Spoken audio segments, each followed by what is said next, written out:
আসসালামু আলাইকুম ওয়া রাহমাতুল্লাহি ওয়া বারাকাতুহু। বিসমিল্লাহির রহমানির রহিম।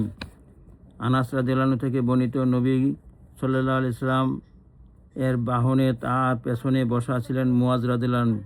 তিনি বলেন, হে মুয়াজ। মুয়াজ রাদিয়াল্লাহু আনহু বলেন, ইয়া রাসূলুল্লাহ সাল্লাল্লাহু আলাইহি ওয়াসাল্লাম, আমি আপনার খেদমতে উপস্থিত আছি। তিনি আবার বলেন, হে মুয়াজ।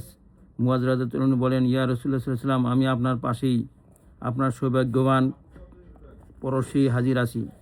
তিনি পুনরায় বলেন, হে মুয়াজ। মুয়াজ রাদিয়াল্লাহু আনহু এবারও বলেন, ইয়া রাসূলুল্লাহ সাল্লাল্লাহু আলাইহি ওয়াসাল্লাম, আমি আপনার খেদমতে উপস্থিত।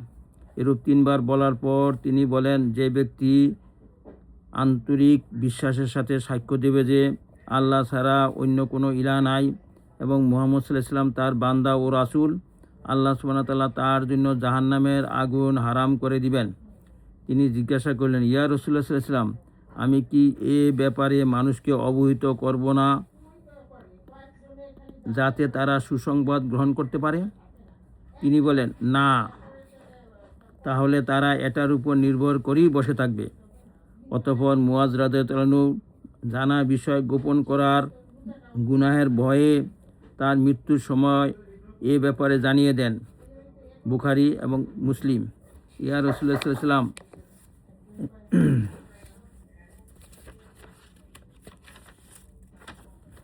ইয়া আল্লাহ, আমাদেরকে এই হাদিসের উপর আমল করার তৌফিক দান করুন।